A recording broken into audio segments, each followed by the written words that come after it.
Someone has mixed an Amazing Spider-Man in with the Peter Parker the Spectacular Spider-Man series. This will not stand.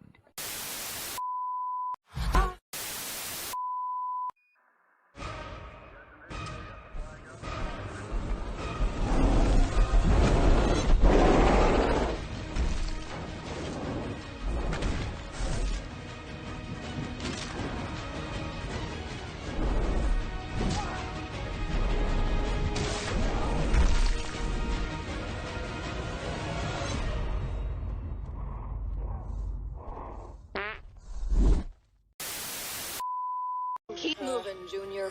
Lady. But aren't you a damsel in distress? I'm a damsel. I'm in distress. I can handle this. Have a nice day. Gotta have my pops.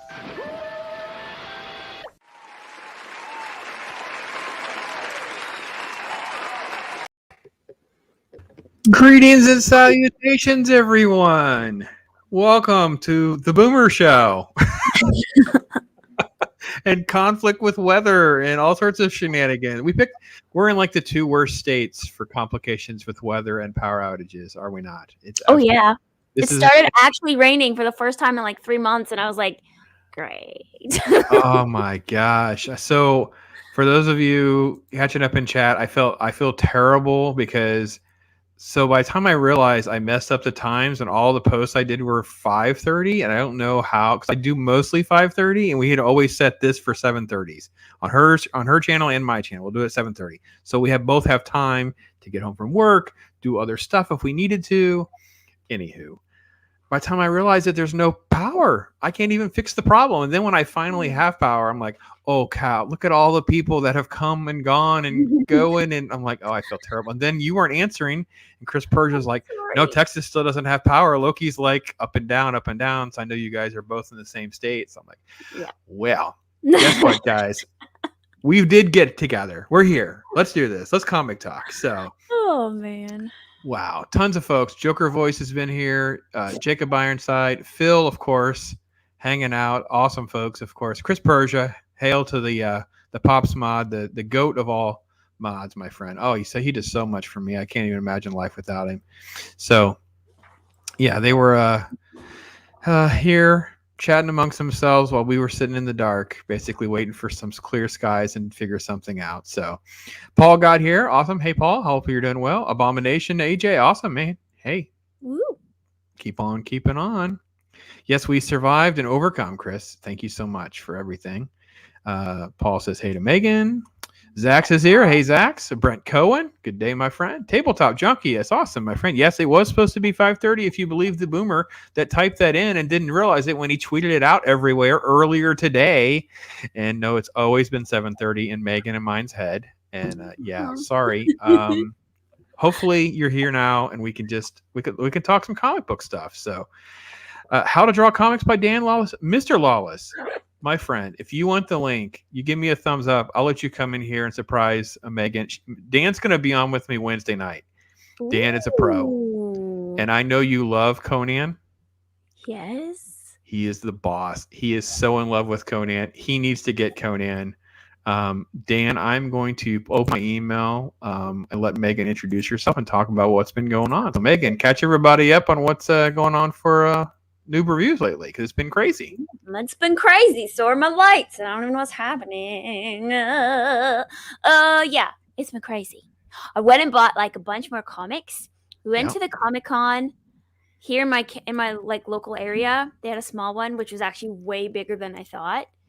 Right. Like the line was almost a mile long, and I was like, I live in kind of nowhere. I kind of thought it would. Anyways, I felt dumb. And then bought a bunch of comics, of course, and came across Indiana Jones, issues 1 to 35. Oh, my gosh. Awesome. Yes. We didn't get it. We're like, oh, we could get it for a better deal, blah, blah, blah, blah, blah. So I came home today, and there's a package, and guess what's in it? Guess what's in it?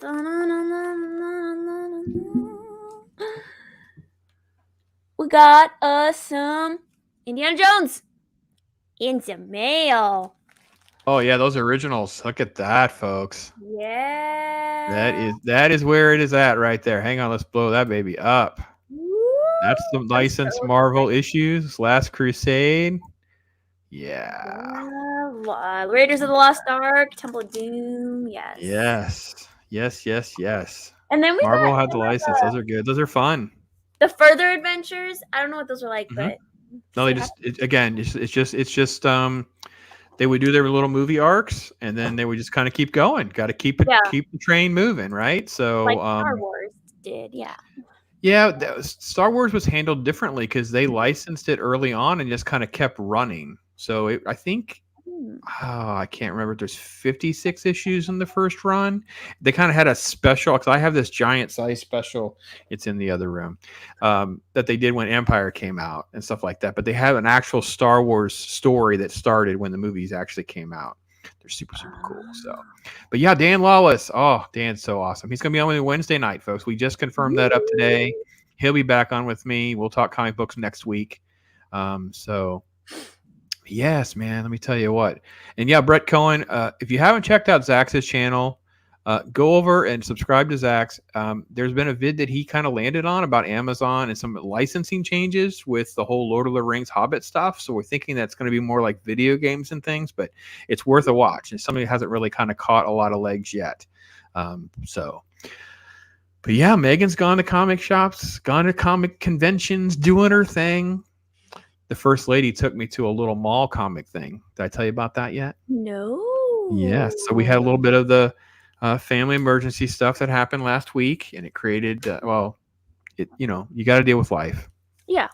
But Saturday there'd been this show, and I was like, look, now there's even more stuff going on. We do not have to go by there. I am not in the market to buy anything, as you all know. I did not have enough notice or anything to even consider selling at such a show. But she's like, no, we have to go. We walk in the side entrance of the mall, and there's no comic show. There's nothing. It's normally kind of spread out everywhere, right? They normally just kind of nothing. Kept walking. Food court. All in the food court. It's like 8 tables. My wife literally says, hey, babe, I think you own more stuff than all of this. And I'm like, oh, that is not fair. That is not right. And it's not true. I own more than maybe 2 or 3 tables, but I do not own more. And then I realized I left my glasses in the car because I'm old and can't see anything. So all I did was hand stuff to her to look at to see if it was up to the condition that I would even remotely consider investing in something because I couldn't see. Yeah. So we ended up not buying anything. But they did have like the first Ghost Rider from 1990. They had a nice Spider-Man 2099. They had some nice, as your husband probably would know, like there are some good investment books out there, but no, I did not pull the trigger. However, I do have show and tell stuff because I did get a ton. I got a giant pack from Mr. Aaron Lopresti. His entire Indiegogo packet came finally, and I am so stoked. You're going to love this stuff. This is totally down your alley. So yeah, there we are. So, but hail to all you in chat. If I missed your name or comment, feel free to put something in there. Let us know what you want us to talk about. Maybe you have a comic book question. Maybe you have something for Megan or myself. We're just gonna jump in and just talk about whatever. So, I saw all of your vids. Loving the weekly noob. Getting my daily dose. Getting the Friday night movie reviews. Got all sorts of Megan. She's become like the shiny coin now. Everyone's in love with her, and she's on all these different shows. Is the husband stressing out yet? Like I've lost control of my wife's YouTubing career. Like No, he's like, when are you gonna make us rich? I'm like, okay, calm down. When she has memberships and takes super chats, that's when you'll do better for yourself. I said that takes years, okay? You don't understand how this works. It's not going to take you years. You're doing just fine. You're up over 400 and something by now. Yes, I am. Dr. Jester, how are you? Hello, Dr. Jester. Dr. Jester, I will have your package in the mail tomorrow. His Spawn number 8. I actually did a little giveaway on that, and he is the winner. And I did a quick little short. I don't know if that was today or if it'll be tomorrow or the next couple of days, just to take a picture of it to share with folks so they would know. It was horrible because I had to take it in the car, so the light was terrible. It was just, I had to pack it up for Dr. Jester. So, and yes, she is not single. Abomination. no. Put some water on that. She is totally locked down. I got my first innuendo as well. I got called a DILF on someone's show, and I was like, whoa. Oh my. 20 something years. My. Yeah, we're 20, we're at 23 years. Just y'all just calm down. I'm not in it for that. She's put up with this nerd that long. She's not going to want to change anything, and I'm not. I'm well trained, and I couldn't ask for someone better to compliment me. So when you do your reviews and that kind of thing, you still have probably a lot of Superman left to go in that giant size annual and stuff, right? I mean, that's a big. Yeah. Oh yeah. Yeah, there's a lot. There's a lot in there. Spider-Woman, still a ton of that to come. I'm really enjoying that book. Oh my goodness. I like my Jessica Drew. I need to obviously branch out, but I'm kind of stick with just ride it for a while. Just enjoy. Okay. Take it in before you switch. Who knows what version they might try. That was why I chose the little Spider-Man clip I made for you. Did you see? I think you got in just at the beginning when you could see that part, right? I did. Yeah. Yes. Well, I get emotionally attached to sometimes the first thing I get into, and I get emotionally attached to it. Whether it's good or bad, I'm attached to it. So, well, we all do. Branching out is difficult sometimes. We all do. So, and check your emails, Dan Lawless, in case you want to pop in. We would be more than happy to have Dan Lawless showing off some stuff. Christian Fandom Geek, my friend, how are you doing? Good to see you. Gap, my brother, always great to hear and see you hanging out here with us, all you good folks. So, but yeah, Robert Laurie, awesome. Thank you. Hey, Robert. Hi, Robert. Katina Martin, awesome. Hey, Katina. If you haven't seen Megan's approach, she basically takes her show and kind of splits it into 4 or 5 different ones, those kinds of things. So you still have a lot of those to work with, but have you branched into some other stuff, or you just don't have enough time where it's I just do this for the show and that's kind of what I have time to do? Right now, time-wise, because I work almost 40 hours a week, and now I'm doing NOOB reviews and movie review, and I'm working on some other projects that are sort of under wraps still, and so I got you. I told my husband, I was so if you have overtime and if you then I can shorten my hours and I can focus on this stuff. Just an idea. I'm just throwing. Just letting you know. Just letting you know. I've got so many. Just so you know.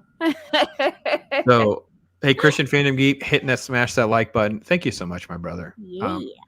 He'll stream and I'll go and pop in. I'm only in for a few minutes. I'll let it play as long as I can or whatever. But he knows this is how you play the algorithm game. You smash likes, you share, you just interactions and stuff like that. And listen though, but if you have a comment question, you have something you want us to talk about, feel free.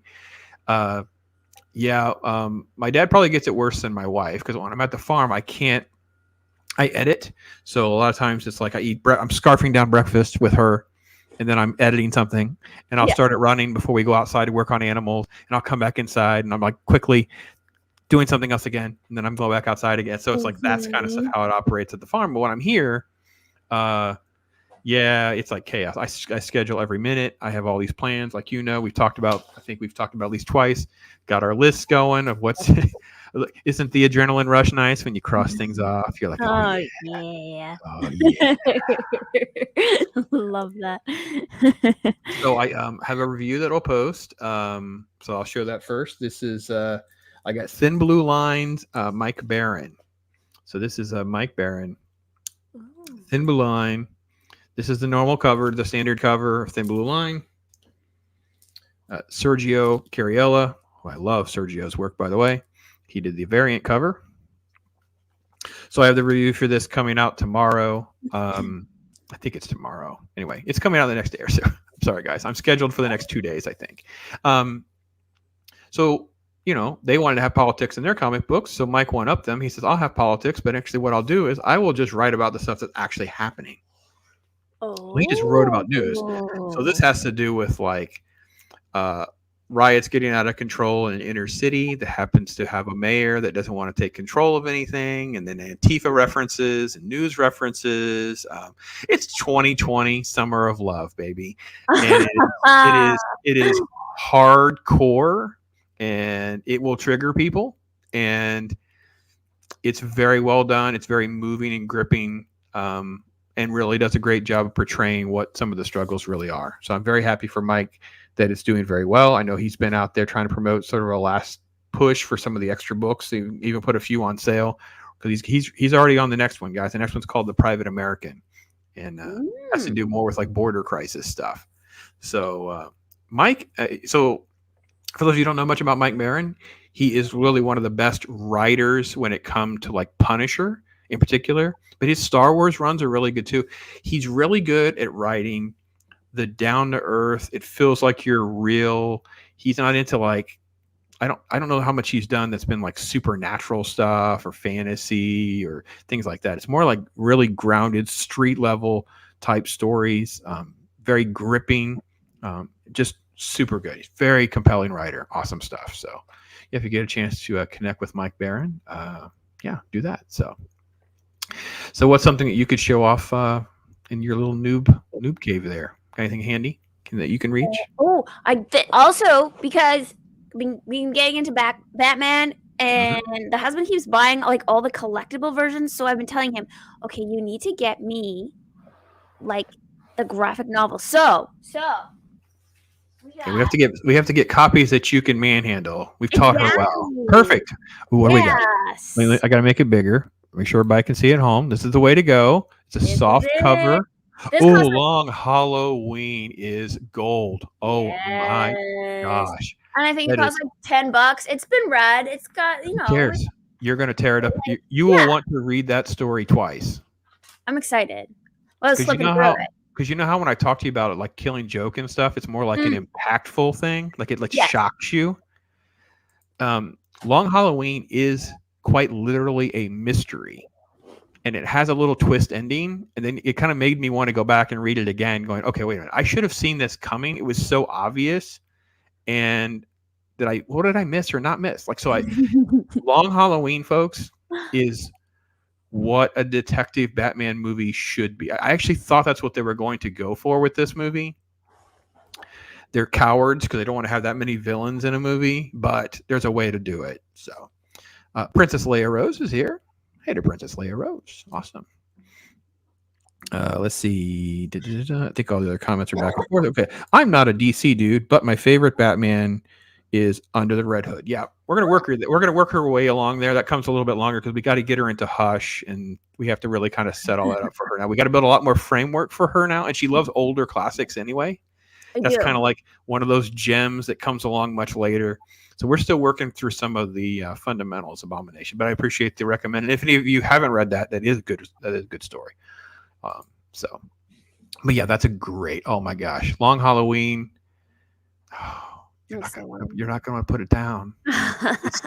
It's because it's different than the other ones that we talked about. It's different than like the impactful stories and people like Alan Moore, like Watchmen, even because Watchmen is so complicated. I think you even said I felt working on that on Watchmen. Yeah, I think you talked about. I felt a little confused for a minute. I'm like, yeah, it is. Yeah, because you're in his own universe, and it was funny because it's another one of those stories where he had in his mind what he wanted to do, and then he couldn't get the rights to do them, so basically just did his own thing. So it takes a little getting used to and things like that. I had to read that one a few times. It's a very different style, and then they have the end, like the journal entries at the end. It doesn't explain what you just read in the comic part, but it's like more history, biography. So, but eventually it all ties together. Yeah, these writers write these backstories that don't make it. Kind of like the original Star Wars story, right? The original Star Wars was he wrote this story and it was going to be too big, and he had to write this whole backstory of how Vader become Vader. And that's what the prequels were basically. It was this journal notes. I forget how many pages it was. It was only like 40 pages of notes that he had of the backstory of Star Wars. And I'm like, see, that's good writing. Because the people now, I don't I don't have a feeling these people have planned anything out, in my opinion, No. half the time. So, Uh, DC Superman Henry Cavill. Everybody wants more Henry Cavill. It really does. Everybody does. I would say we can fanfic for a minute if you want. I really said the problem what they've done now is they've messed with everything for so long. Everything that to me would be really great is almost going to seem like a knockoff of something Marvel did.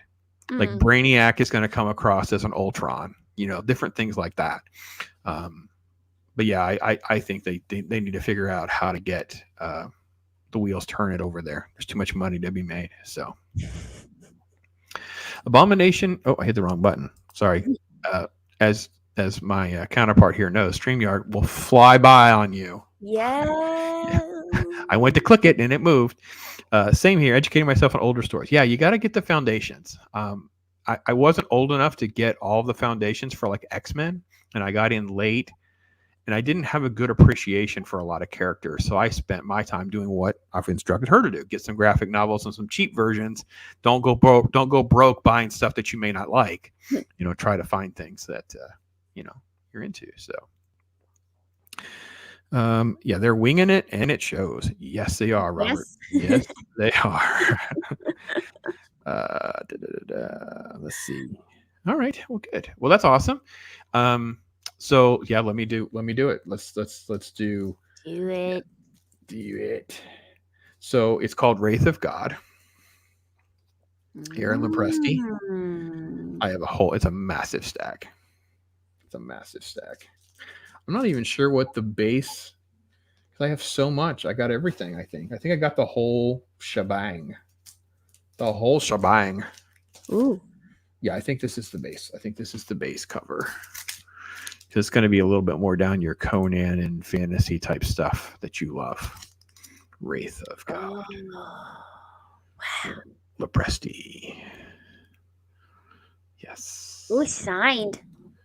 Oh yeah. He took good care of me. Yeah, you. If you're gonna do it, sometimes you just got to go for broke. Just do it for broke. This is another one of the variant covers. I like it. Yes, I like some swords, some fire, some dragons, some creatures. I love the retro. This is a retro cover, so it looks like an old Marvel's comic book. Look at that. The werewolf. Fighting the Wraith. Yes. This is a sketchbook. Ooh. So there's a couple different pieces. They gave us the little ash can version, but I got the other one. That's so cool. I know. Let's take that one out. I want to see what that looks like. Yeah. Well, that's probably really loud because I was near the microphone. Sorry, folks. It was unplanned, obviously. Let's take this out and see.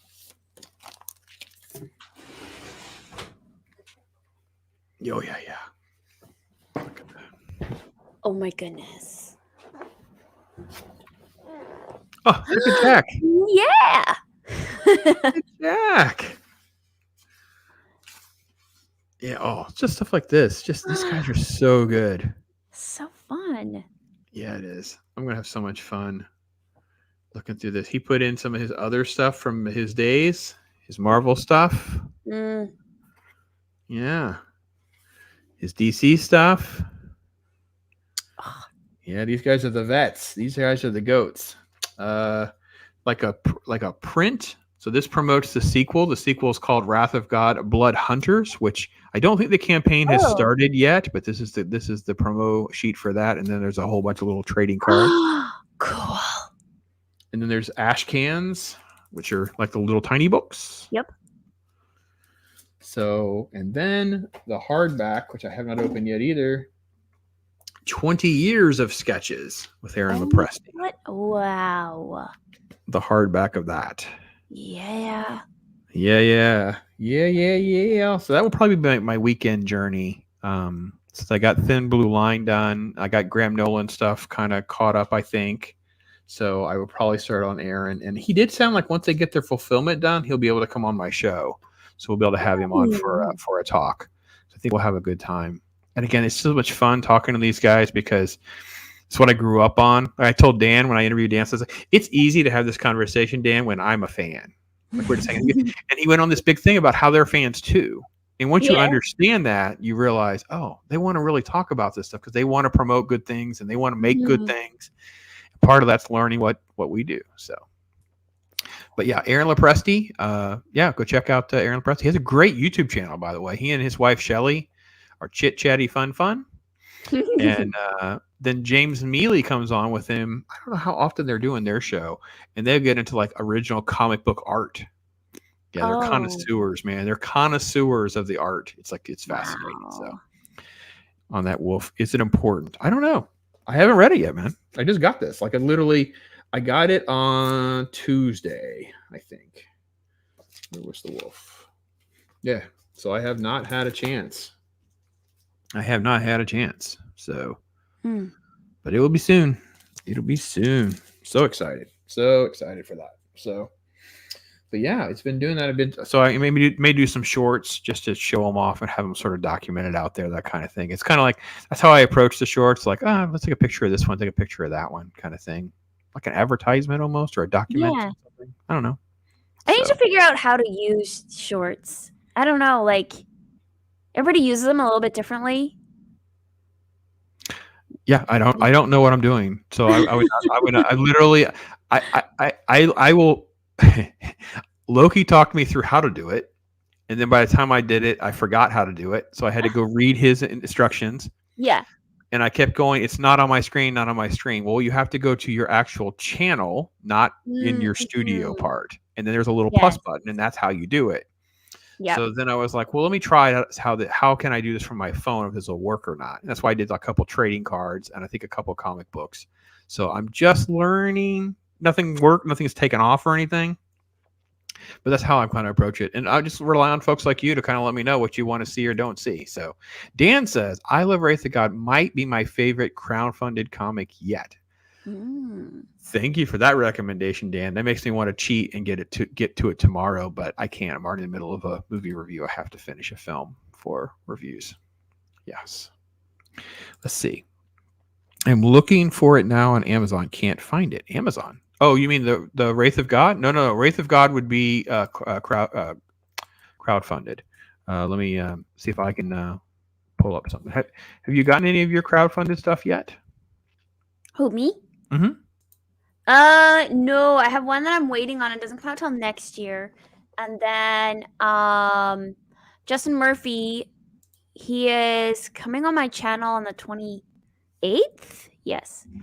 And he was hoping to get me the 4th issue of War Party before then, so I could review it for him and then we could talk about it. But so far, nothing else yet. Nope. Nope. Okay. Well, you'll have ISOM soon. ISOM will be soon. Yeah, that should be coming soon, yes. Yeah. That's Aaron Lopresti's website. He has a store option. He has an option for original art, greeting cards, prints, and books. And under books, it's the 20 years of sketches is there. The Save from the Trash sketchbook is there. I don't see, guys, it's only $10 right now, guys. He's trying to see, you have to remember that when they're independent like this, their wives are not going to allow them to have this giant house full of stuff. So they're going to have to move things up. You have to get connected so you can get the deals. These are like $10, $15 signed. Some of them are signed. I'm going to have to go buy some more stuff. Anyway, I don't see Wraith of God here, but he probably has links to his crowdfunding stuff. Or you can just put his name in on Indiegogo, and you'll find where they're at on things. I think it closed, so I'm not quite sure when. If there are more copies you can get, or you have to wait, and hopefully they did like an overprint, or they have cancellations and that kind of thing, so you'll be able to get a copy. So stay alert there and see. So let's see. I think I got everything else caught. Checking it out now. Okay, good job. I hope it's something you want, Abomination. I to be honest, I can't wait. He's a pro. These are pros. I don't know that I've gotten into. I have one crowdfunded thing I just got. I haven't even opened it, and it's like one of those where I've dabbled into someone who's kind of like someone I don't know. Mm-hmm. It just looked like something I should try. And just like, oh, let me try that. And it was very inexpensive for what I felt I was getting. But most of the stuff that I've gotten crowdfunded is the vets that I grew up on, like we've talked about before. Like it's great to see. It's great to see. So we talked about you and doing your reviews and doing your streamings and that kind of thing, stuff like that. Because it's been a minute. We talked a few weeks ago. Next time we'll be on your channel. So Yes. has anything changed in those couple of weeks? I mean, you mentioned your schedule and stuff, but because that probably is the biggest thing that's probably changed for you. Just the schedule is the thing, the biggest, and like balancing that. And I'm like, man, how do people do this? Like,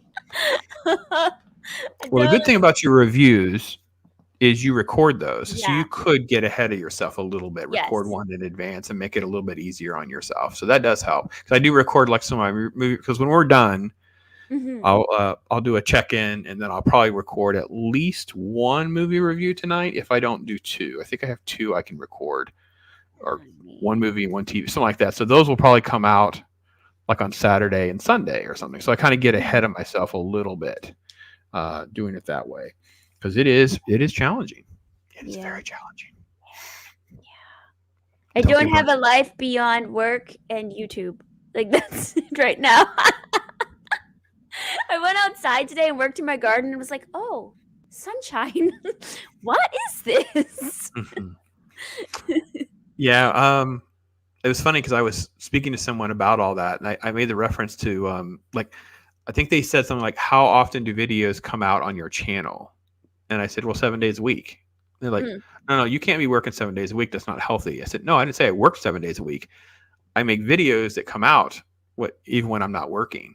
And I will say I probably do work on something 7 days a week, but I have no problem taking vacation time or time off. And I actually told Loki last night, I said, yeah, we get to Thanksgiving, we get to Christmas, just nothing. You're not getting anything. Actually, it's like, yeah, nothing. I'm shut off. No, I barely am on my phone. So I'll probably be worse. Burnt out so easy. What's that? You get burnt out. You get burnt out so easy because, like, I think last week or week before, I was on somebody's live stream every night of the week. Ooh, yeah. And it was a lot. And like actually the same as this week. I had yesterday, I didn't, and then today, my client actually called in sick, so I didn't actually work today. And I was like, oh man, I am so glad I had a day off, because again, I was like, I'm on a live stream or recording something every day this week. Yeah, I feel bad for people when I tell them I have to wait, or I have to push other things off, or I'll schedule things, because I've had people say I can do it on Thursday. I'm like, oh no, you don't understand. When we're communicating, you gotta understand. I'm talking about like 2 weeks from now, maybe 3 weeks. Yeah. Pretty rare. I didn't have much next week, so Dan and I were able to coordinate, because I had a cancellation thing that worked out for next week. So I actually had 2 days next week that I could do something, and he just took one of those days, and I have a free day. So my free day will be my editing day, my catch-up day, record, that kind of stuff days. But yeah, I get control of your calendar. Got to keep the burnout at bay. Got to have time for the spouse and touching the grass. Oh, and also hashtag RIP Scarlett. I heard we lost your chicken, right? Oh yeah. Sorry. Dog. I hadn't seen you since then. She's blind, okay? She's blind, just darkness. She lives in darkness. She's super happy she's fine. And she would do this thing where she just circles the chicken coop, right? And I was like, whatever. You can't get in. You're blind. It's fine. You don't know where they're at. You kind of do, but you don't. She pushed the wire part of the door in enough to get her head in, grab a chicken, and yank it out. And I heard squawking, and I run out. She's like trotting away with the chicken in her jaws. And I was like, Wow. Yeah, it's rough. You have to. Yeah, we've been lucky. I mean, our animal, the dogs are separate. I mean, all the animals are kind of isolated from one another. Because the dream was, you could just let them all commingle. And like we have donkeys, and the donkeys are like, oh no, they stomp at everything. They're like, we don't want those critters near us. They're like, no. Yeah. So much for letting the pigs and the goats and the donkeys all run free. No, they do not.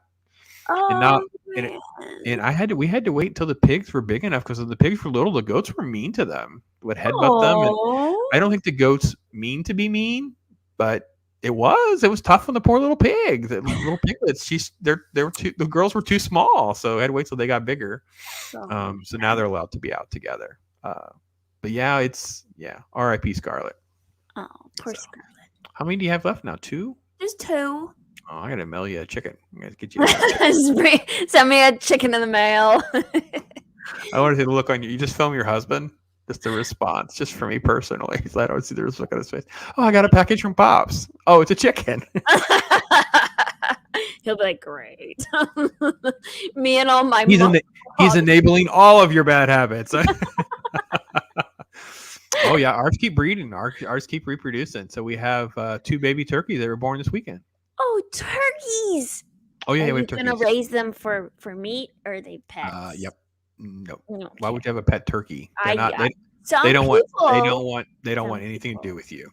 I mean, that's fine if people want to pretend that they're pets. Right. The turkeys are dumb as a rock. You can't really have certain types of water containers. They'll drown themselves. I kid you not. What? And 2, they want nothing to do with you. They're not. Ours are not mean or anything like that. I assume there are mean turkeys, but ours are not. They're just dumb. We got them when they were like 6 months old, and no, we have this. We thought they were supposed to breed, lay eggs, make a whole clutch, and then hatch out a whole clutch, and we'd get 8 or 10 turkeys at a time. No, they're breeding and laying and making turkeys for now 6 months in a row. Now we have constantly going through the turkey factory. Wow. So this weekend, my wife started pulling the eggs because she writes on them with a Sharpie. So we only left her with 6 or 7 eggs and pulled the rest, and so 2 hatched out, and they already had 1 baby. So we have 3 new baby turkeys. We have 3 teenagers, and there's 3 adults. So yeah, plenty of turkeys moving on to. I don't know who will make it out in the fall. Well, the adult male, if we don't figure out what we're doing with him, he'll probably be fresh to freezer camp. She calls it freezer camp. # freezer camp. Oh, freezer camp. Yeah. Goats love to goats headbutt out of love and affection and play. That's just what they do. That's absolutely # true. Ben Franklin wanted a wild turkey for a national symbol and not an eagle. I heard that. Really? Yeah, I heard that. I never looked into it or anything like that. Wonder how far he went. I wonder if he had sketches or anything. So, an emotional support turkey. Ducks, geese, and peafowl are support animals. Our ducks are fine when you pick them up. We have 3 ducks, 1 female, one. What are female ducks called again? Are they hens? Yeah. I know the boys are drakes. Yeah, I don't know what the female ones are. I never had ducks. Anyway, they're fine if you pick them up, but they don't want to be picked up. Yeah. But the cool thing about our ducks, I didn't know this either. Their quacks or their honks are 2 completely different sounds. Really? I need to do a video. Yeah, I need to do a video. Even if I just send it to you, just so you can see or listen to them. How she honks with more like a honk honk, and the others are more like eh, eh. It's completely different sounds. The males and the females. And I'm like, I wonder if that's universal or not, because that'd be an easy way to gender them. Right? Holy cow! Can't really tell Completely otherwise. different. Yeah. So, yeah, they're pretty chill. They lay amazing eggs, by the way. Her eggs are 2 regular eggs. They're not significantly bigger, but they're richer, bigger eggs. When you get the egg. Yeah, it's crazy. Yeah, it's great. But no, Chris, I don't know about the emotional support turkey. I will tell you that if you want to try that and take a picture of yourself getting on an airplane with your support turkey, I would love to have that photo. I've seen videos of people with their miniature little horses, the really miniature ones, as an emotional support horse, and I was like, okay. People were goat yogaing for a while, right? So that's that was a thing. They love to climb on things. If you don't know about the goats, they will climb on everything. We actually have stuff for them to climb on, and they love a goat playground. They love it. I kid you not. And when they're babies, it is absolutely the most charming, sweet little thing to watch them run. They kick up their little heels and do little things. It's awesome. I want to go. So, yes. Oh, look who's here. Heron! Tons of traffic. Oh, yeah. We had weather problems, so you really haven't missed very much, to be perfectly I'm sure honest. you haven't. Not too much. Yeah, turkeys are more common than eagles. Well, that makes sense. We actually have bald eagles there's a pasture in between our property, and there's like a woods over there, and there's a pair of bald eagles that come, nest, have bald eagles, and leave. And the funny story about that was there was a night, I forget how long ago this was. We'd probably been there for maybe 7 or 8. Well, it was under a year. I know it was the first year we were there. And she leans over like she was going to give me a little kiss on the cheek. And I'm like, she's like, what are you watching? And I'm like, I turn the phone and I'm watching those eagle nest videos where they're like the babies are in the nest and the mama's feeding them and stuff. And they had brought them this giant fish, and this mama bird's feeding them this giant fish. And I'm like, well, technically that could be happening in my woods right over there. So I just wanted to watch it. Now I can't look away. It's one of my more effeminate moments, that's for sure. That's funny. Princess Leia Rose. I don't know. I don't know if they're hens or not. I know the boys were called Drakes. That's what I know. So, hey, Tabletop's heading out. Hey, man, hey, thanks for hanging out with us for a little bit, man. So, yeah, we'll get together. And my schedule is just bonkers, man. Especially since I started doing more reviews lately, and this Indian cinema stuff. It's just I have this crazy amount of suggestions and recommendations and stuff, so it's taking a lot more time than I thought it would. So cool. It can be overwhelming when you ask for recommendations. Yeah, it's funny how people get into it and you're like, okay.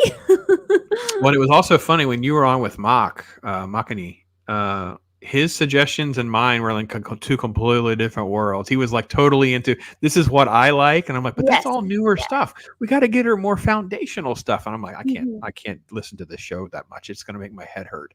She's not gonna know who Red Robin is. She's not gonna understand if you guys don't take her along the ride. So it's one of those streams that like maybe a year from now, go back and watch and take notes on everything he recommended. By then you'll have a lot more under your belt. Yeah, no. He actually was recommending good stuff. I was just trying to say it was a little ahead of where you are to really get it. Oh yeah. Decepticon Cave. Hi, man. Listen, bro. We're just chatting. We've shown off a few things. We're talking about. So if you have a comic you want to talk about or a question, all right. So, yeah, schedule is completely nuts. Single dad. Yeah, I got you, man. Been there. Understand. So yeah, tons of fun stuff out there. I thought we could share that link. I sent you a little link about some crazy free teaser thing. I think it was IDW. Do you remember? I sent that to you a while ago. Wait, about what? Where did I send it? Where did I put it? I don't know where it is now. About Berserker? No. Was it Berserker? No, I thought it was No, it was after. I don't know where it is. I can't find the link. But IDW and some of these websites will put out little free comic book teasers and stuff. Oh. And I don't see the link. One of those a while ago. Yeah, I don't see it. It was interesting because there wasn't anything that they were selling me on. You think that they would try to sell you on things that you would want to go see. Like it would be, I don't know, I just felt like it was all a bunch of stuff, but they don't really talk about anything. They don't really do anything. The art wasn't really catching me. Yeah. Now that you've had a few things under your belt now, don't you notice the difference between like older comics and new comics? Yes. I mean, the art oftentimes is simpler for newer comics. Mm-hmm. It's simpler and there's less dialogue. They also, like in the older comics, they refer back a lot to previous issues. Mm-hmm. Where the newer comics, they don't tend to do that so much, like as an aside or whatever, right? Mm-hmm. Or like a little box at the bottom to, the universe building, like the Eric July talks about all the time. Like why one of the reasons he wanted to build his own thing is like they've totally abandoned this concept. And I'm like, gosh, that is so true. And I didn't really think of it that way, but he's absolutely right. They just seem more empty. Oh, I hit the wrong button. See what I did there? That's not the right button. I hit the wrong button again.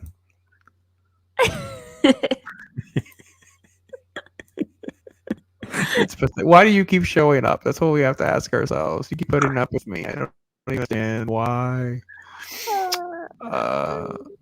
It's So fun. That's why it's fun. it's silly. I don't know. I didn't leave my DMs open, did I? You're at the bottom, so I think we're safe. I think we're good. This is like their page. This is their IDW page, and look at the art at the top. It's all pastel colors, lots of purples and pinks. They love purples and pinks. Yeah, they really do. Here we go. This is You know what? Anime. My Little Pony. Anime has a lot of purple and pink. Mm-hmm. Like, Top shelf. Look at that. Is this appealing? I mean, I guess there's a place and a market for it. That's fine, but it's not for me. It's like they're merging Marvel with anime art, and it's not working. This isn't Marvel. I'm just being honest with folks. This is IDW. This is a smaller. IDW. It's a smaller company. They're like merging your comic book style with anime style, manga style. Mm-hmm. Oh, this was one of the ones that was in that teaser.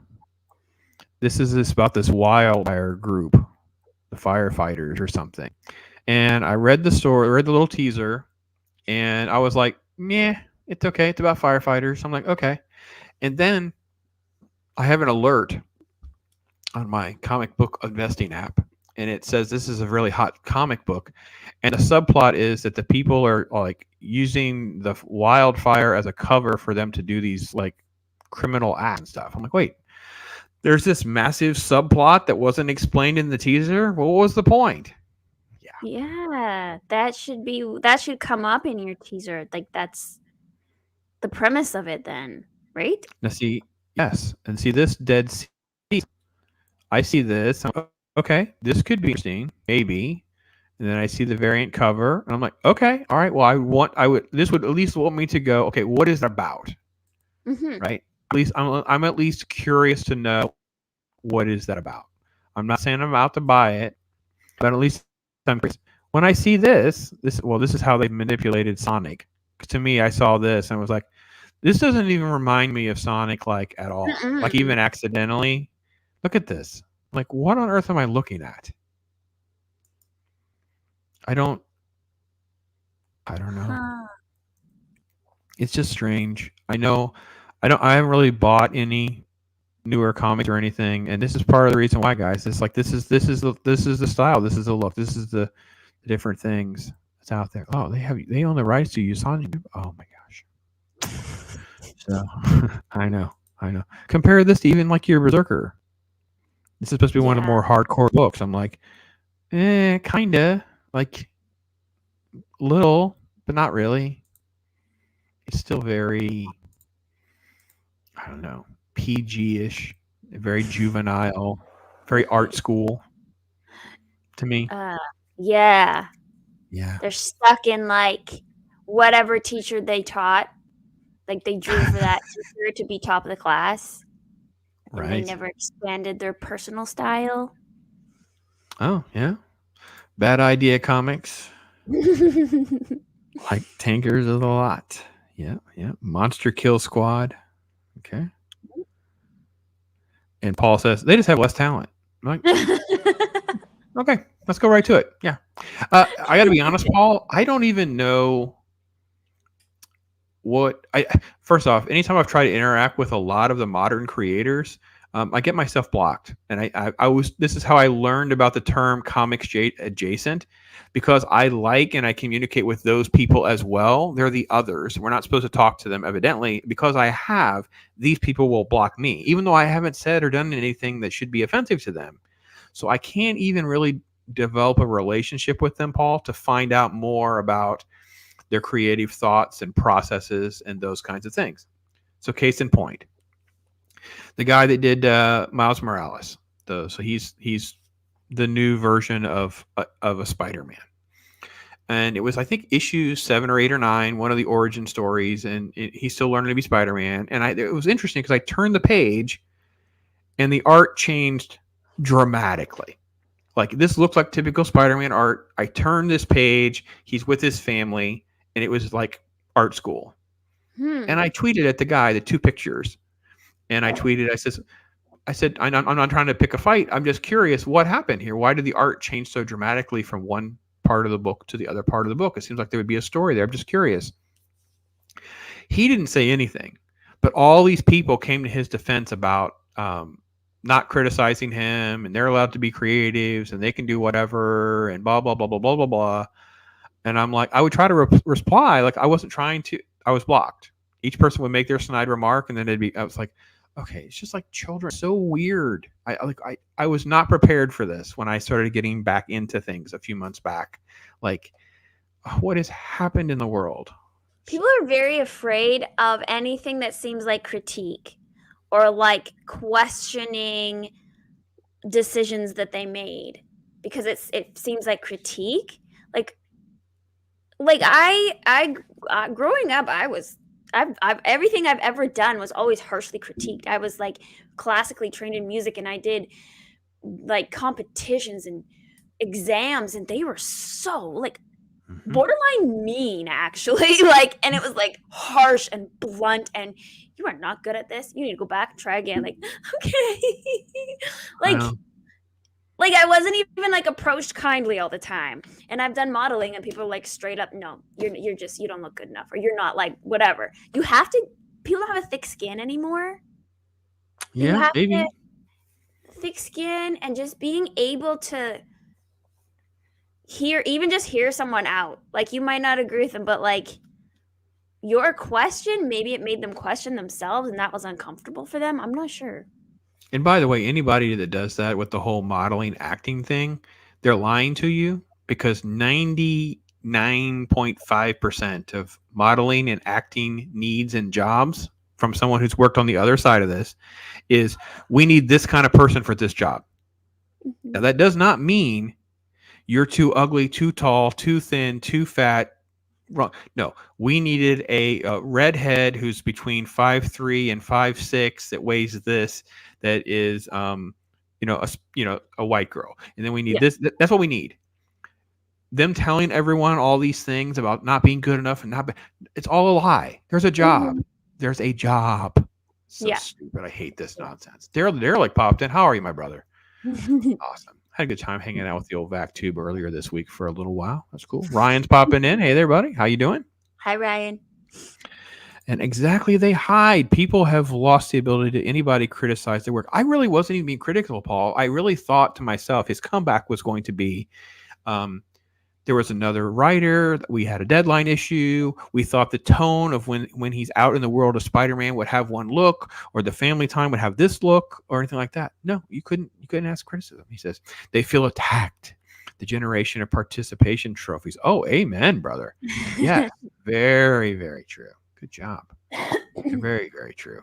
That's good. That's good. That's a great comment right there. Hashtag. Yes. Yes, casting is just specific look most of the times. I can't even tell you how true that is. It's just insane. It really, really is crazy. And some casting calls are just insanely detailed. And I guess there's just so many people out there. You'll eventually find the person, but it's just like sometimes I'm just like, my gosh, the creator needs to chill out just a little bit. That's just a little bit ridiculous. So I heard too ugly and redhead. How may I help you? Daryl,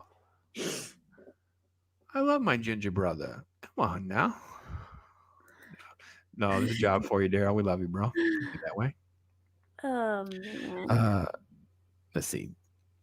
Okay, was that at us? Did you get that armor yet? Was that us? Or is that someone else in chat? I don't know. Maybe someone else. I don't have no armor. I didn't have plans to get an armor.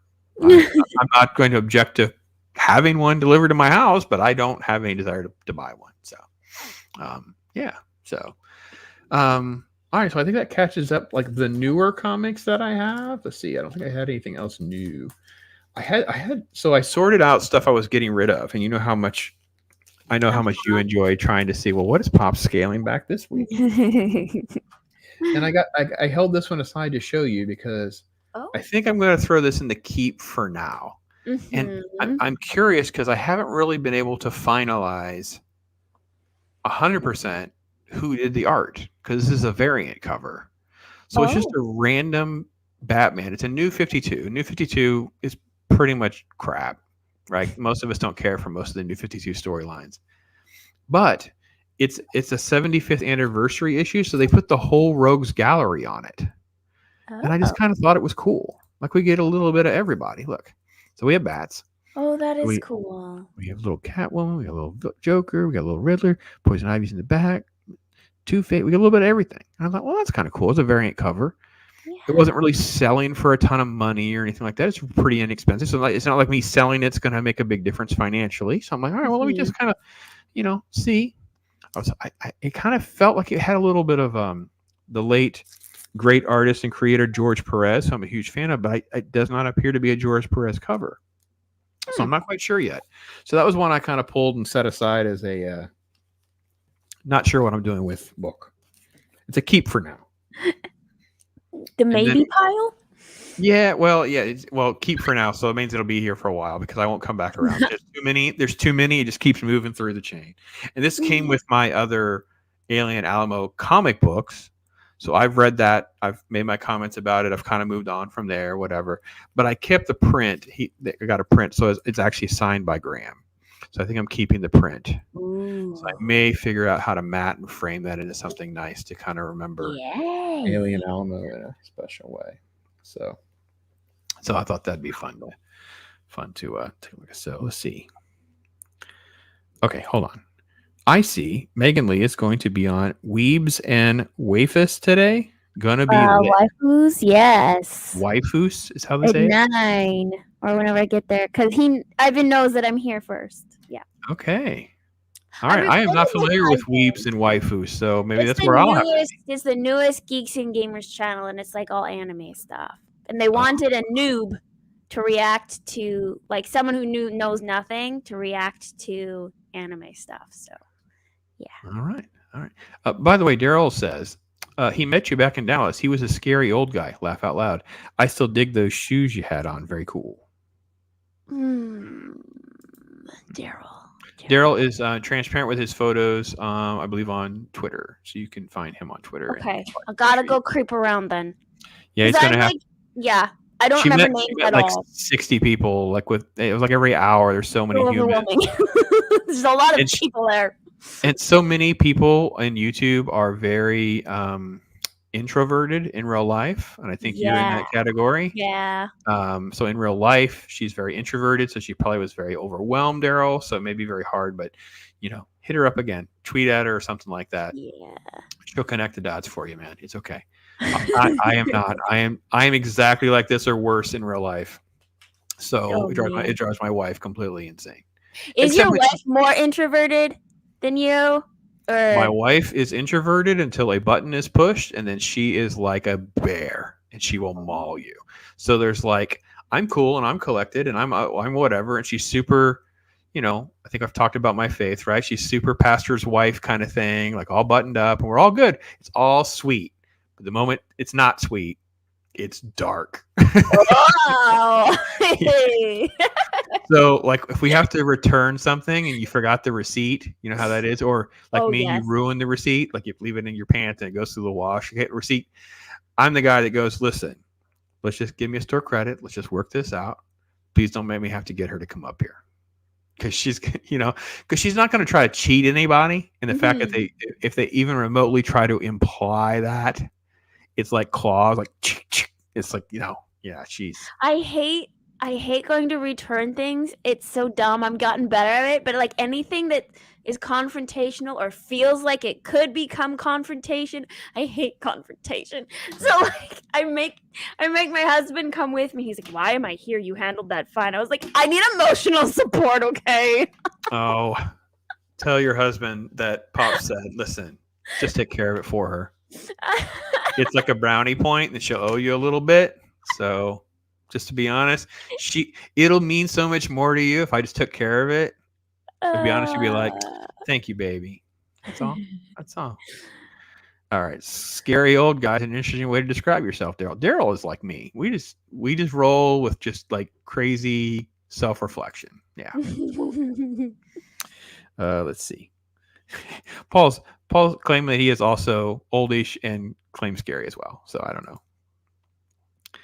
Let's see. Did you ever watch Rome? I just started watching it again. Love that series. I actually did not. I probably would adore that show because I love sword and sandal stuff, and I loved ancient Rome stuff. I actually took like several years of Latin, so I would like that. I don't know if it's still on like Hulu or Prime or something. I don't know. I have no time for a show. Just sorry I even asked that question. I don't want to get anybody's hopes up. I am so far behind on everything I need to do. So I can't. I never grew up watching TV, so like I have started multiple different shows and I just can't finish because I guess I don't have. I don't know. Like if you grow up watching TV, you it's a habit in your life, you know, or you naturally will think, hey, I gotta go watch something or watch my show or whatever. It's just a habit to turn the TV on. But for me, that's not. I'm like, oh, I gotta watch TV. Like I just never think about it. Like never. Yeah, I have to make it part of my routine now. Like I have a strict like routine of how I'm juggling doing all of this and not doing this, like you said earlier. So I had to make it part of my routine. Now that I kind of figured out the review routine, and I had to get permission from those of you in chat and those of you who have subscribed to me. It's like, it's okay. It's okay to do something old, Pops. It's okay to just do some random thing. It's fine. We're good with that. And if we don't want to watch it, we won't watch it. Like I kind of had to have that permission. Like I had to feel like I had to keep doing things that would be relevant or would seem relevant. Now I'm like, oh no, I just wanted to see what this crazy movie on Tubi was all about. And people were like, I got like 200 views on that. And people were like, they're messaging me like, is this really good? I'm like, well, you didn't watch the review if you're asking me, because I'm like, it's not very good. But it's one of those things where trying to figure that out. So Robert's like, hail introverts. Yes. Heron as well. Also. Yeah. Yes.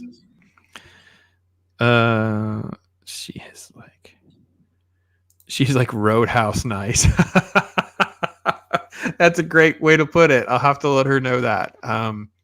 She will make references to herself as Mama Bear. And she doesn't even mean that. It's like it's just about the family. It's like she doesn't like injustice around her. Like if we were in fast food, like a Wendy's or something, and the manager was like at their staff, and I could see my wife like flaring up to come to this poor employee's defense.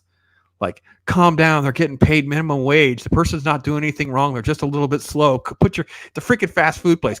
She was just starting to get stressed. Like, no, don't do that. So I worked in fast food, so like I always kind of feel for them, especially if you know they're trying hard. You know, you get those fast food employees that like they don't care. They absolutely don't care. But if I have someone and they take my order and they do such a good job, when I go up to the window, I'm going to tell them because I know what it's like to be on that side. Yeah, we need to spread a lot more positive in the world about telling you, because it is great, by the way, if you have something positive to say to someone, especially if it's in one of the big retailers and you go, can I talk to your manager, please? People immediately like freak out. Yeah. But then when you go, listen, I know you don't hear this often. I just want to let you know, so-and-so is freaking great today. Made my visit. Makes me want to come back here more and spend more money. I appreciate it. I don't know how you honor these people or whatever, but give them a little pat on the back. Tell them they did a good job today. I said so. So that's what I do.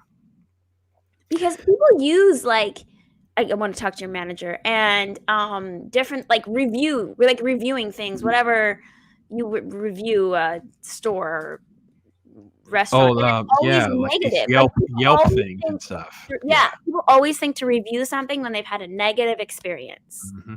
Yep. But it's not your first instinct to review something or rate something when you had a positive experience, because it was positive, so you just walk away happy. You don't really think about it. Yeah. We always dwell on the negative. I guess that's what we're doing, dwelling on the negative. Yeah, I try not to. I try to find a balance there. Ryan says emotional support so you don't get emotionally damaged. Yeah. And Daryl and Paul are still going back about their looks and stuff and how self-aware they are, which is fine. So there's an HBO show and on Prime. Cool. I will definitely think about Rome, because Rome is something I think I really would enjoy, and I don't know anybody's talking about it. So maybe that's a good niche for me, something like that. Your dad let you watch Rome when you were 11? That seems awful graphic. Maybe I'm not thinking about the right show now. I'm a little confused. It seems like it's like a Rome kind of a watered down version of like Game of Thrones, even. Like it's supposed to be pretty hardcore for what I understood. I may be wrong. Let's see.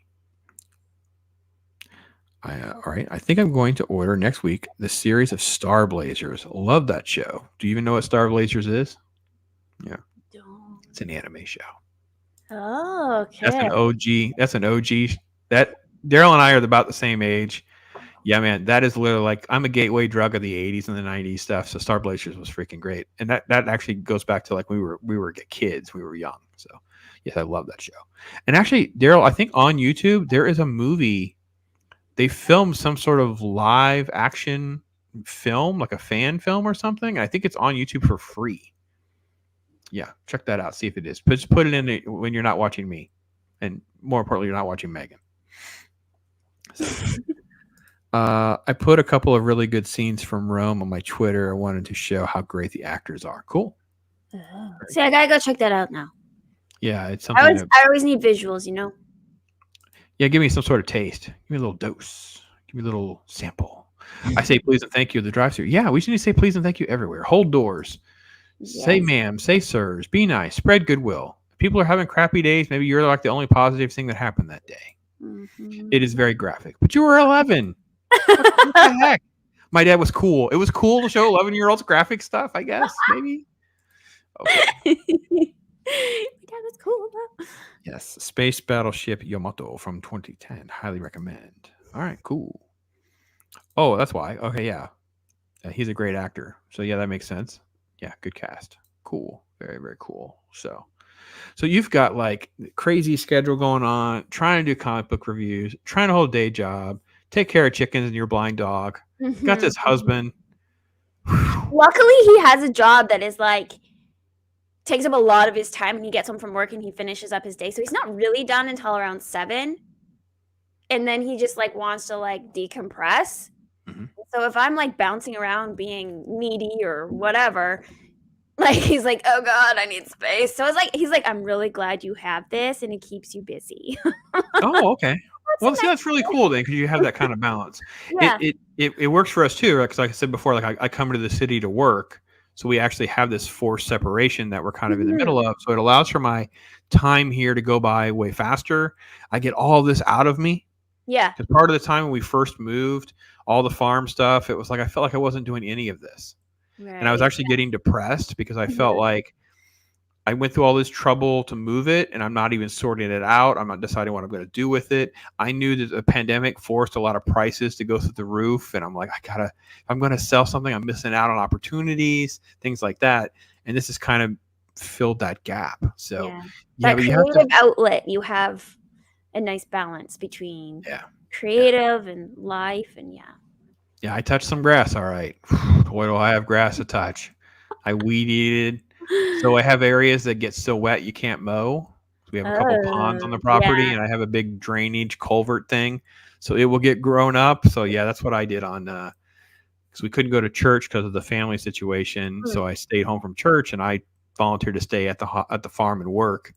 And I have to weed eat a lot of that stuff by hand where it's so wet. I got the muck boots on, and you're in there. So anybody that says Pops needs to touch some grass, I'll send you some photos. There's some grass. So it was history, so he let it slide. I know you're in elementary school, but you guys really need to learn about ancient Rome right now. I mean, no, let's cover your eyes for this part and that part. Okay, well, this part you can see. There you go. Now you can see again. It's like I don't. I'm actually having fun with it. I hope you don't take offense. So. Oh, Daryl's leaving. Oh, Daryl. Okay, buddy. Totally understand, man.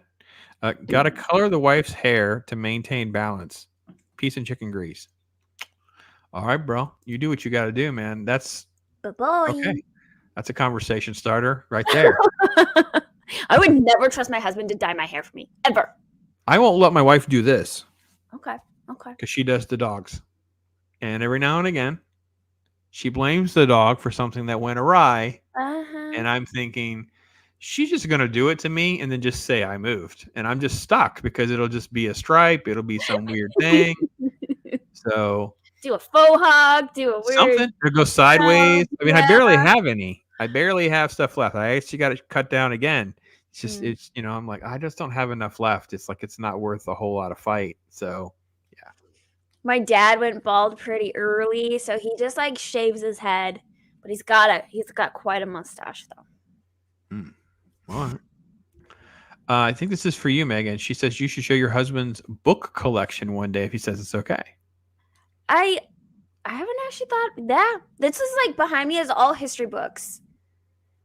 He was in school. He's always loved history, and then he went to school and he was going to be a history teacher, and then he changed his major anyway. But he still minored in history, so we have lots of history on like there's like Vietnam War, World War I, World War II. We got like a little bit of Irish, a little bit of like the Elizabethan era. Like yeah, there's lots of cool stuff. Has he ever been on stream with you yet? He is not into that at all.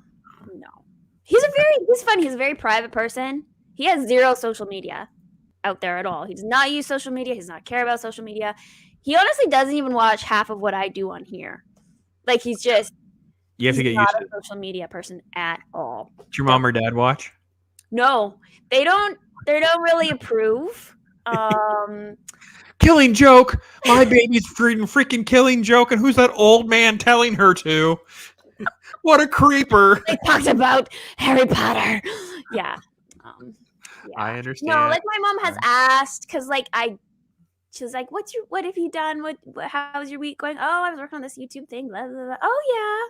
But she never like asks more questions or comments on it. It's like, oh, okay. And then she like moves on. So like, I know that she doesn't care. Yeah.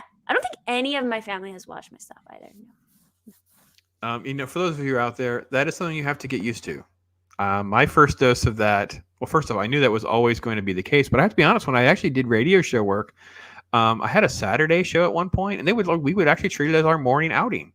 So the kids that didn't have somewhere to be would come with, and a lot of times we'd have breakfast. We would just kind of make a little morning of it, and I have to go work at the radio show, and they'd just be kind of hanging out, listening to the show in the lobby and all this kind of stuff. So, but once I got into like 2013 to 2015 or so, and then I started writing a novel, and yeah, they don't even know what's going on in my life. They're like, well, I don't watch anything. So yeah. And even like close friends, they'll like, yeah, I saw your video on this. I'd be like from like 2 to 3 weeks ago. You're like, oh yeah, great, awesome, cool. Yeah. Oh, my coworkers, Megan, what did you do this weekend? What are you doing after work? I'm like, I'm doing this. They're like, oh, nice, good luck with that. I'm like, y'all are on you. I know a lot of you because a lot of them are younger. Like, I don't work with I work with people my age, and I'm like, I know y'all are on YouTube. Not that like I need you to watch my stuff. You don't want to watch my stuff, don't watch it. Like that's fine. But it's because we work real jobs, and then they think because we work real jobs, we're not YouTubers. That's yeah, I feel like if my coworkers or any of my family actually got on and watched what I do, and they'd be very shocked to be like, who is this Megan? I'm like, you don't know it's me. a different Megan. You don't need no part of me, especially people you work with. I don't know. I don't like outside of work. I don't hang out with anybody I work with. Mm-mm. Yeah. That ship has long sailed for me as well. Paul is also a Star Blazers fan. # Star Blazers. Yeah, good stuff. And it all scrolled past me. There we go. Okay, I think I'm all right. She really hates it when I tie my shirt up and speak feminine. Out the door, cracking jokes. Good night. Carol's the best. So. Everyone also teach history, ended up doing something else. Yeah. It happens. TD is here. Hail to TD. Hi, awesome. TD. I miss Greedo and a Speedo. Greedo and a Speedo. All right. Paul's still hanging out. They get Phil's Orion. Parents don't get it. Parents don't understand. That's a song, all right. That's a YouTuber's motto right there. Yeah. So, folks, by the way, any of you that are popping in and out of chat, questions, comments, comic books, not comic books, we're okay. We're just kind of like filling and chilling some stuff. We kind of went through some of our stuff rather quickly. I got to be honest, I didn't have a lot of new stuff. I still have like crazy boxes of stuff all around me, but I think we've gone through a lot of that kind of stuff. And you're I don't have a lot of new stuff either, really. You're overwhelmed with stuff that you're working on. So the last thing I wanted to do is come in tonight with a whole bunch of like dump more stuff at poor Meg, and he's got like, because I know, because I've seen the videos, so I know what 2 or 3 of those things are. So know, oh, she's got weeks worth of stuff. Yeah. So that's at least like 40% of her show is kind of locked in for like the next Aw. 6 to 8, 10 weeks or whatever, or unless you get sick of it. Yeah. So that's good. No, there's so Um, much. has there been anything that has sort of surprised you now that you've kind of got in a little deeper, right? So you've got a lot more Batman exposure, Marvel, DC, Conan, Berserker. You've got since the last time we talked. I mean, you had 2 or 3 weeks to this. That's a lot of content. Something that kind of stood out to you that you're like, wow, this guy's right. This looks like this. This is like that. This, and anything you could think of that kind of. Not really. Not so far. Yeah. No. Okay. I haven't quite got to the comics. Oh, I did finish reading the other day. This one, the one you sent me. Oh, the way, the weird one. The weird one, and it was weird. I was like, I don't think I like this. I feel like. Here, hold it up. Let's show everybody what I'm talking about. So I sent her a Bloodlines annual. So for those of you who don't understand, this is in the era of like gimmicks, overproduction, make money, first appearances, whatever. And all of these annuals for Bloodlines introduced a new character. And I don't know how I ended up with this copy of this issue. It probably just couldn't sell. I probably just had it because no one wanted it. And I'm like, I got to send her some stuff. I think I build it as I do have to send you some stuff that's not very good. So you can have a compare and contrast. That's and I'm pretty sure it lived up to my review. It did. I was not impressed. I read the whole thing, but I just felt like they took almost half the comic to introduce the characters. Yeah. And I was like, you could have done that way faster. Mm-hmm. You can introduce these characters in way less time. Like you're just trying to fill up the annual now because an annual is usually bigger, so it has more pages, and so you stretched out introduction of characters to fill space because you didn't actually have that big of a story for an annual. They had a normal page comic, and they fluffed it up to an annual. Yeah. And you could totally tell. I was like, oh my gosh, get to the point. I also felt like it was like a last minute thing. Like DC rolled out, oh, by the way, everyone's going to have to submit their plan and they're going to have their first appearance thing for the annual. It's going to have to be 36 pages. And all of the creators were like, oh.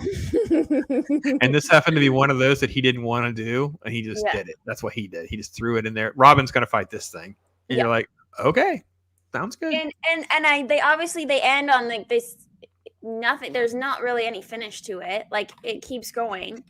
So to know what happens, you have to read the next one. But I honestly don't care to. No, it's not worth reading the next one. But you have to have a little compare and contrast. Like I said, whatever you decide to do with something like that, you're not going to hurt my feelings. I totally understand. Paul asks, did I ever read Cloak and Dagger? I have read Cloak and Dagger. I do not think I have Cloak and Dagger left. I'm not a huge fan or a hater of Cloak and Dagger. Yeah, there's it's one of those things where it never got big. It's sort of like in the background. I know there was like a TV show adaptation of Cloak and Dagger, and I remember watching a little bit of it and not really connecting much, but I also don't want to feel like that was good, bad, or otherwise. I don't know. So I'm sort of meh on Cloak and Dagger. So hopefully. But if you like it, tell me which ones you think we should read or recommend, because I'm not sure I would have enough frame of reference and memory off the top of my head. I know there's a mini series, and I remember reading that and thinking that was okay.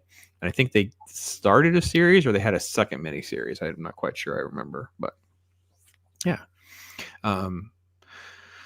But yeah, so I have a lot more of like, I did a comic book stream on Tuesday. We looked back at like the 90s and we looked at 1992, which is like the 30th anniversary. We're comparing, contrasting that to the Rippaverse stuff. So it was really fascinating because 92 is really like this explosion year. That's when the Image Company was formed. So that's where Spawn came out. Have you ever heard the name Spawn? Yep. Death of Superman happened during that time. There's these incredibly popular solo Venom story and things like that. And you compare that to all this Indiegogo, independent creator stuff, and Rippaverse. I'm like, are we in the middle of like a 30-year cycle where like we're going to have another explosion of stuff? And I kind of felt it was interesting. And I will say, I hope that a few of them that have found a little bit of success could find a way to pre-purchase, even if it's a smaller volume, to get ahead on the shipping. I think like what Ripa did, because Ripa basically that's what Ripa did. He just kind of got ahead on the order process, right? So he done all the work, fronted all this money, and a few of them could figure out how to speed that part up, so you won't have such massive delays between the time you order your book and get one. It would dramatically help. Because I'll tell you, one of the first crowdfunding campaigns is a legit creator, and I still don't have it. So I that's the one that is like arriving for me like next year. Yeah. And it's like a Charlie Chaplin spin-off thing. And it looked really, really fun. And husband was like, we bought this one. How come it hasn't arrived? And I was like, let me go look. Oh, it's not actually being released till like next year. Whoops, sorry. And he was new to this whole like Indiegogo crowdfunded thing. Mm-hmm. And he was like, well, I don't want to buy things until I know it's going to be out. And I was like, well, that's not how it works. Right. Yeah, that's not how it works at all. So I did have a couple that I had set aside I was going to show you. So I thought they were kind of interesting conversation pieces. Okay. It was fascinating how they would have weird experiment comics. So this is one. So Tales to Astonish is a famous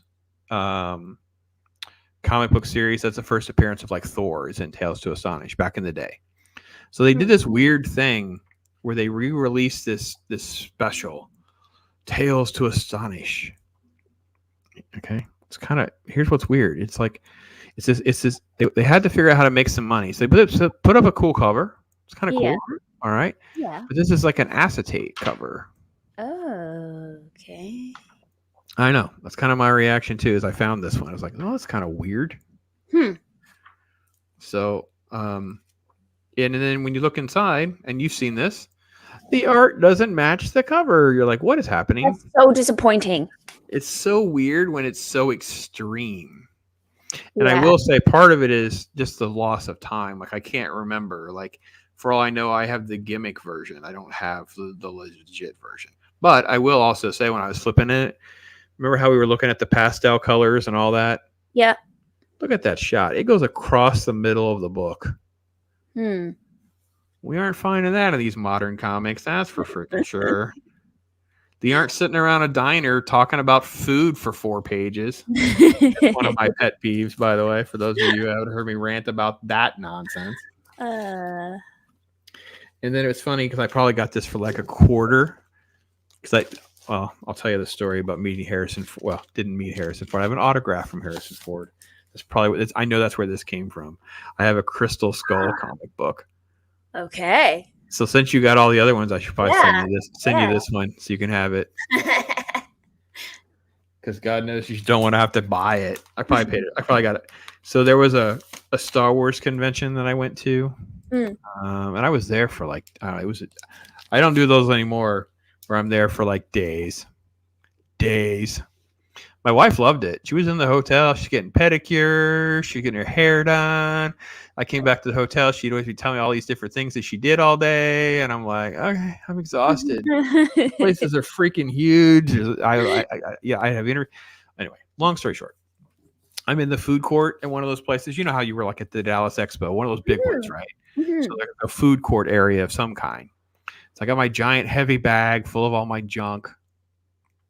And just a little while ago, this guy had Indiana Jones stuff. And it was all dirt cheap because it was a Star Wars convention. No one's there buying Indiana Jones stuff. So I got like a ugly photo for like $5. And it came in like a plastic case. I'm like, well, the plastic case was worth like $3 or $4. So I'm just getting the photo. And I got that. I remember getting that stupid comic book. And there was a couple other prints and things like that. Well, there's this mob that's coming through the freaking food court. I'm like, what is going on? And I see him. It's Harrison. Harrison's a tall dude. He's a pretty tall dude, right?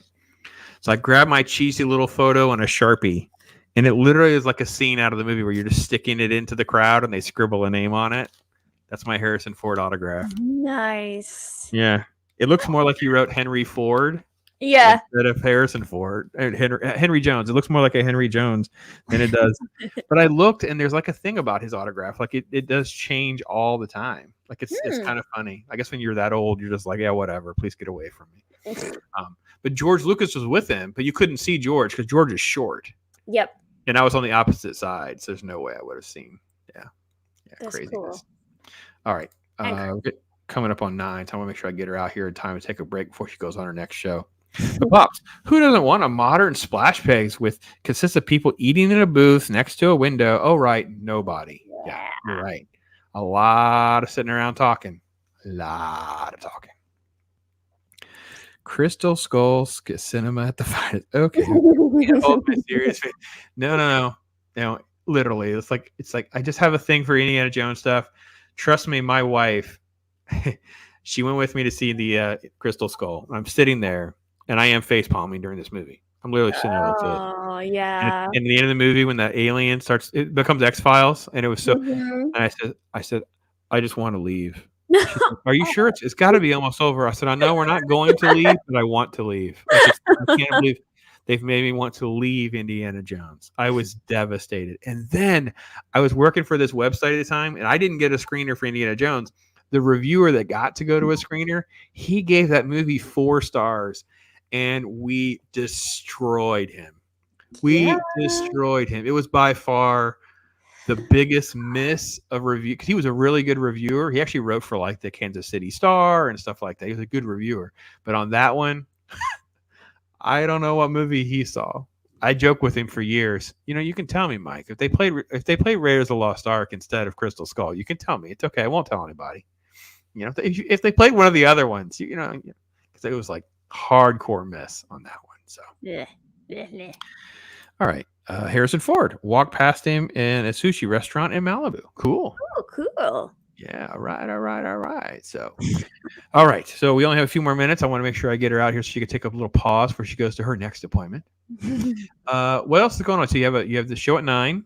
Yep. You have. I have Blast from the Past tomorrow.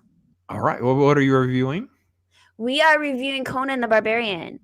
Ooh, with, Arnold. Arnold Schwarzenegger. Yes, the famous.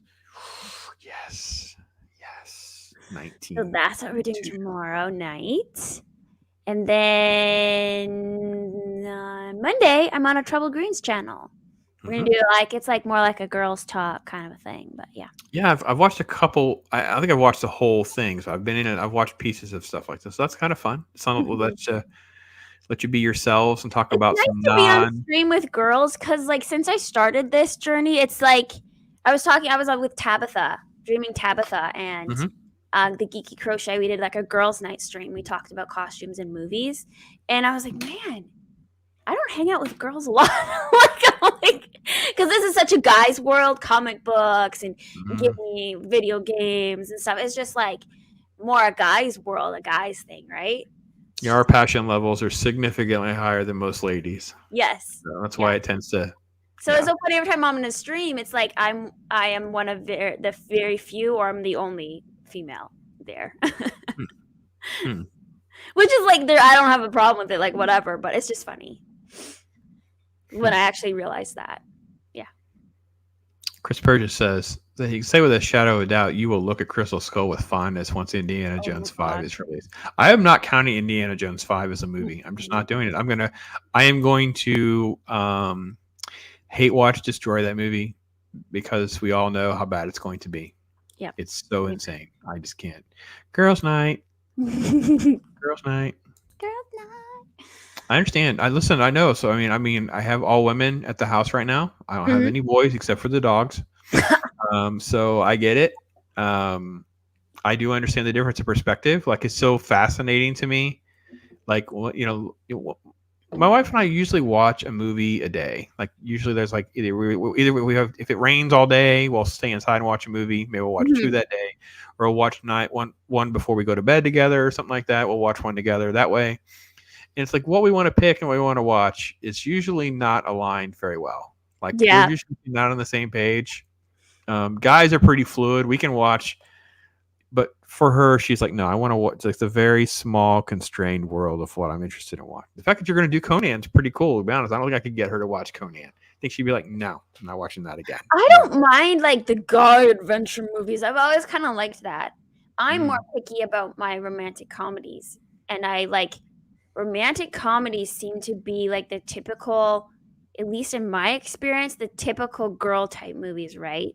Sure. Yeah, rom-coms. Hence the Yeah, name. and I'm so picky about them because they're literally all the same. It's the same story recycled with different characters and like basically, the same storyline, more or less.